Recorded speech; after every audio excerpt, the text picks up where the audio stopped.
আমরা কি তখনও খাওয়া দাওয়া করতে পারবো, পানাহার করতে পারবো?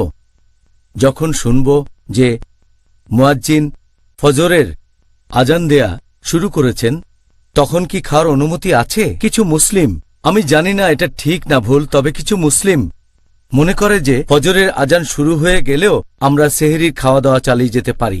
আমি জানি যে কিছু মুসলিম আছে যারা মনে করে ফজরের আজান শেষ হওয়া পর্যন্ত খাওয়া দাওয়া করা যেতে পারে। আর অনেকে আছে যারা সাহরির সময় অনেকগুলো মসজিদের আজান শুনতে পায় তাদের বাসা থেকে। তারা একেবারে শেষ আজানের শেষ পর্যন্ত অপেক্ষা করে। যদি ৫-৬টা আজান শোনে, তারা শেষ আজান শেষ হওয়া পর্যন্ত তাদের খাওয়া দাওয়া চালিয়ে যায়। সত্যি বলতে আমাদের নবীর কোনো হাদিসই এমন কথা বলছে না, কোনো হাদিসই না। আর যদি কেউ ধর্মের ভেতরে নতুন কিছু আনে, সেটা বাতিল করে দিতে হবে। এই হাদিসের উল্লেখ আছে সহিহ বুখারীতে, খণ্ড নম্বর ৩, হাদিস নাম্বার 2697। যদি কেউ দিনের ভেতরে নতুন কিছু আনে, সেটা বাতিল করতে হবে। আর পবিত্র কোরআনে স্পষ্ট বলছে সূরা বাকারা অধ্যায় নম্বর ২, আয়াত নম্বর ১৮৭, যে তোমরা পানাহার করো যতক্ষণ সকালের শুভ্র রেখা রাতের কালো রেখা থেকে স্পষ্ট না হয়। তার মানে যখনই ভোর হবে, যখনই আপনি আজান শুনতে পাবেন, খাওয়া বন্ধ করবেন।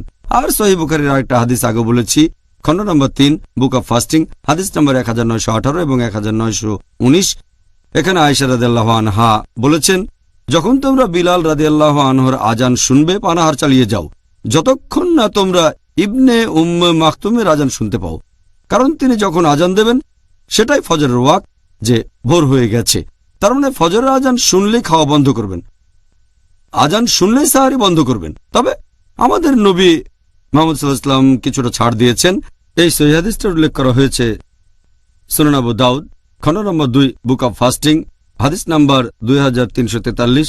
আমাদের প্রিয় নবী বলেছেন, যখন তোমরা আজান শুনবে, তখন যদি পানির পাত্র তোমার হাতে থাকে, তাহলে সেটুকু পান করার অনুমতি দেওয়া হলো।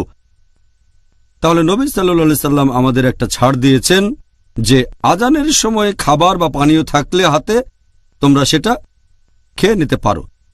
তার মানে এই না যে আপনার হাতে একটা বড় স্যান্ডউইচ আছে, সেটা খেয়ে ফেললেন। যদি আপনার হাতে সেই স্যান্ডউইচের সামান্য কিছু অংশ থাকে, সেটা খেয়ে ফেললেন, সমস্যা নেই। অথবা গ্লাসে করে পানি খাচ্ছেন, সামান্য কিছু বাকি আছে, সেটা খেয়ে ফেলতে পারেন। তার মানে এই না যে আজান শোনার পর হাত ধুলেন, তারপর আরেক গ্লাস পানি খেলেন, তারপর খাওয়া শুরু করলেন একটা বড় বার্গার অথবা বড় একটা স্যান্ডউইচ নিয়ে আস্তে আস্তে পুরোটাই খেয়ে ফেললেন। এটা একটা ভুল ধারণা যে আজানের পরও খাওয়া দাওয়া করতে পারবেন। কোনো হাদিসে কথা বলছে না। আপনি সাহারি করবেন শেষ রাতে ফজরের ওয়াক্তের একটু আগে, যখনই ভোর হয়ে যাবে ফজর আজান দেবে, আর আপনি সে আজান শুনলেই খাওয়া বন্ধ করবেন।